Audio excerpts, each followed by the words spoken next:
hermit thrush once lived near a studio at the McDowell Colony in Peterborough, New Hampshire, where I was trying to compose music, only to be constantly interrupted by his beautiful cascades of song. Finally, I decided to use his incomparable notes in as close an approximation as I could find on a piano.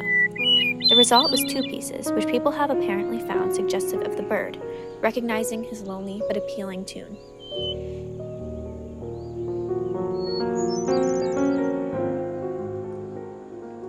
"1921 marked the first of many summers that American composer Amy Beach spent at the McDowell Colony, and her two piano pieces, Hermit Thrush at Eve and Hermit Thrush at Morn, represent what she heard during that first residency. The two pieces are built around a small repertoire of Hermit Thrush songs.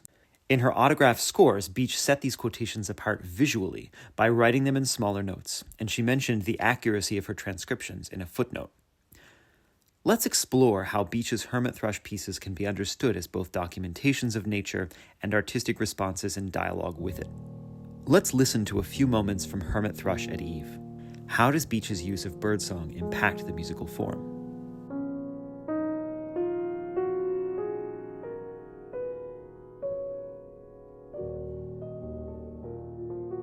At first, we hear a gentle arpeggio and scale, as if Beach is warming up at the piano. As the pace picks up in measure 5, the inscription murmurando evokes the image from the epigraph, John Vance Cheney's poem The Hermit Thrush. The wind murmurs through the forest as if in prayer. Finally, the piece begins in earnest with a series of increasingly elaborate circle of fifths sequences. We might imagine Beach in her studio in the woods of New Hampshire practicing an etude or composing one, or perhaps freely improvising new variations over the same progression.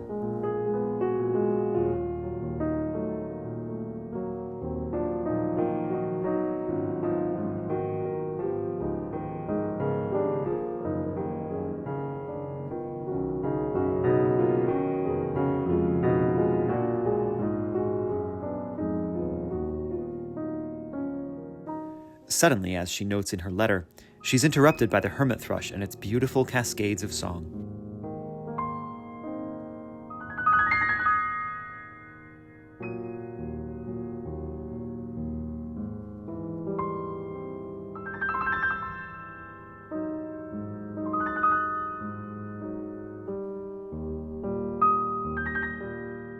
As Beach recalled years after composing the works, she often took these interruptions as opportunities for playful inspiration and experimentation.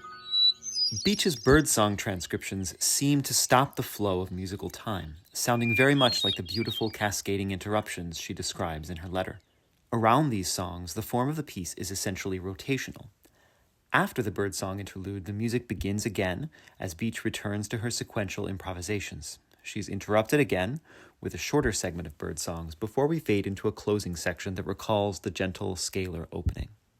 But the bird songs don't merely interrupt Beach's otherwise consistent improvisations. Instead, they signal an entirely new harmonic idiom, as if Beach was inspired by the thrush's discordant tune.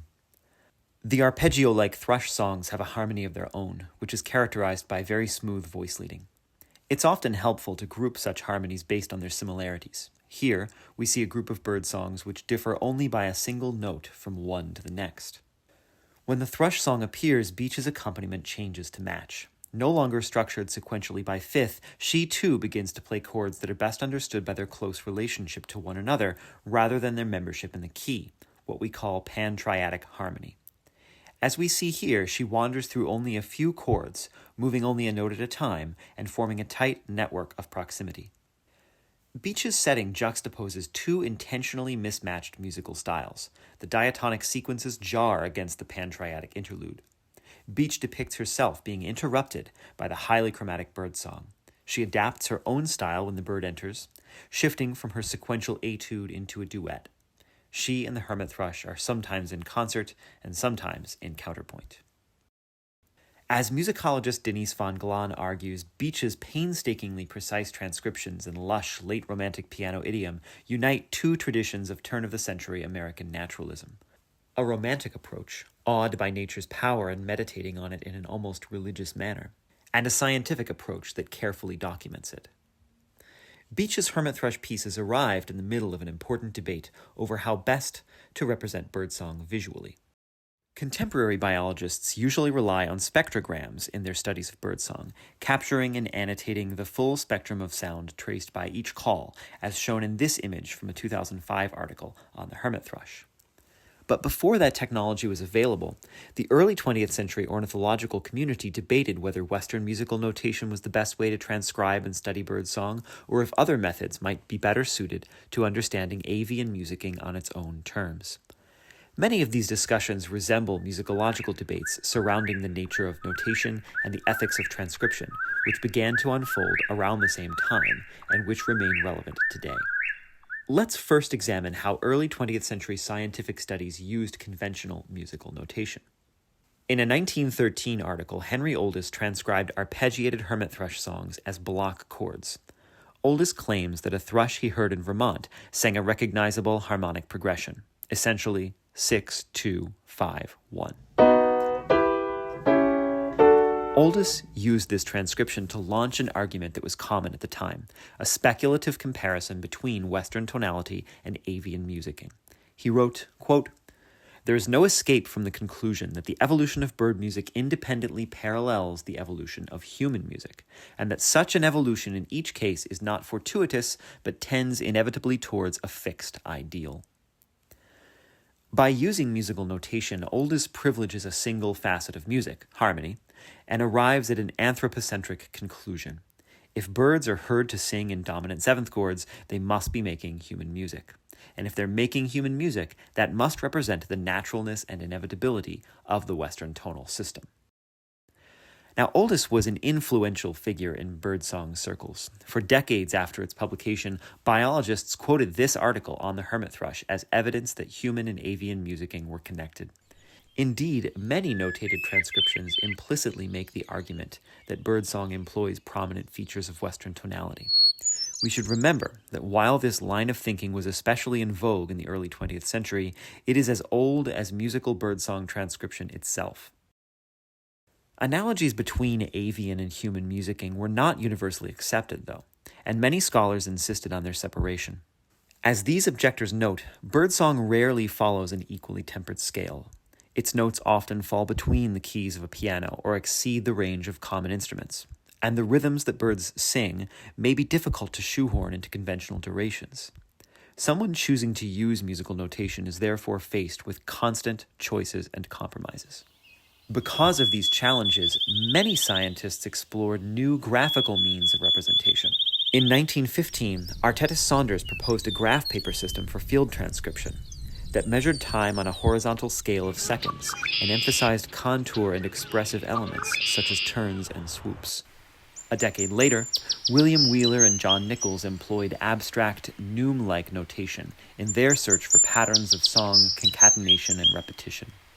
They sought to discover how birds combined distinct musical gestures into their unique song repertoires. In many ways, experiments like these anticipate the developments in graphic notation that would be seen later in the 20th century. Like mid-century modern composers, these observers wanted to depict gesture and expression, to capture pitches that lay between the notes of the staff and represent timings that defy rhythm and meter. The innovations brought to bear on birdsong were not only notational, but technological as well. In 1935, Albert Brand used new technologies of sound filmmaking to isolate and examine pitch contours visually, hoping to overcome human perceptual limitations. While field recording would eventually become an essential tool, he was instead intrigued by the optical soundtrack's ability to essentially print birdsong. Here's one of Brand's film strips. The vertical lines at the top of the frame show the grooves of the soundtrack. The dots along the bottom mark out where the frames would be were there any visual information on the film. At 1 inch per hash mark and 18 inches flying by the aperture every second, the film strip represents roughly 1/8 of a second. Using a microscope, Brand measured the vertical grooves and estimated each note's frequency and duration based on the alternation of dark and light lines. He then used horizontal lines in black marker to show each note, numbering them in sequence. These 4 notes and the silences between them pass in less than 0.2 of a second. Brand then translated his microscopic analyses into a series of visual representations. The solid line in the center emphasizes one of Brand's central arguments, that even those birdsongs that are fully audible to humans exceed the compass of the common musical instruments used to transcribe or realize them. The precision and speed made possible by optical soundtracks were also important to Brand. He wrote, "My studies show that individual notes in many birdsongs are far more numerous than had been supposed. 2 songs of the winter wren, studied under the microscope, show that an average of 16 distinct notes were produced every second. Compare this with Artetus Saunders' report in Birdsong.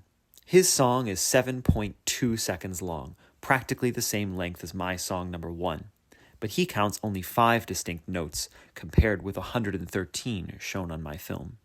Technology then facilitates a fuller and more accurate accounting of birdsong. By 1935, optical soundtracks were a form of prosthesis, rendering visible what people cannot fully hear. So what can we learn by comparing Beech's transcriptions to the other 20th century accounts of birdsong? First of all, Beech demonstrates a scientific interest in accuracy. Compared to Oldys's block chords, which reveal a near-exclusive interest in the harmonic aspects of birdsong, Beech represents elements like contour and pattern very carefully. In her level of detail, Beech is, in a certain sense, more scientific than the scientists. Her notation captures detail, or data, that can then be reconstructed by others. Beech's sequential presentation of hermit thrush songs also represents one of the most important interests of the ornithologists of her time, studying variation among the songs of an individual bird. Wheeler and Nichols, for example, show us this with their page of transcriptions from a single swallow. But their notation, like many of the graphic representations we've seen, is for specialists. To learn something about the birdsong, one must have a good idea what a sparrow's song sounds like already. Beech, by contrast, reproduces what may well be the entire song repertoire of her avian companion, presenting them back to back for the listener. The purely visual and abstract nature of many graphic representations also reveals a key difference in motivation between a scientific and an artistic orientation towards song transcription and analysis.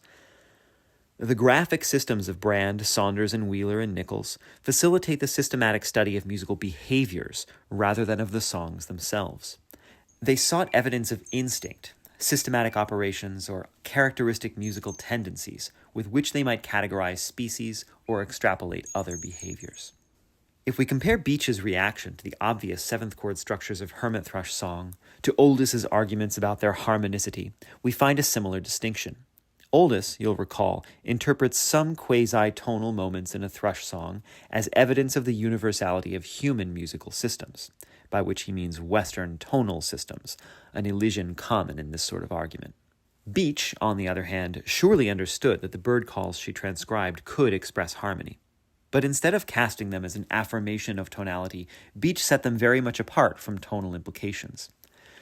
She captured the essential singing style of the thrush, one song flowing gently into the next, occasionally repeating, circling around a shared set of notes in very close voice leading. Rather than assimilating the bird song or holding it up as an appeal to nature, Beech depicts a kind of musical vignette in which two different styles meet and learn to make music together. Beech constructs parallel, partially intersecting musical logics. As the thrush interrupts her composition, she stops, she lingers. She tries out a couple of parsimonious triads, perhaps as a little improvised accompaniment to her bird companion. Thus, Beech's hermit thrush pieces attempt to represent the bird's song faithfully, treating it as scientific data in much the same way as the graphic analyses we saw. But at the same time, she still allows it to sing for itself, in a compelling and more speculative exploration of how bird music intersects with human. The bird songs exist on their own terms, fluttering by rather than being pressed into the service of an evolutionary argument. Beech documents, reacts, and incorporates them into her art. So we need not place Beech fully in opposition to her scientific contemporaries. We can instead understand her as forging a middle path by demonstrating how a musical work can combine documentary accuracy with artistic expression.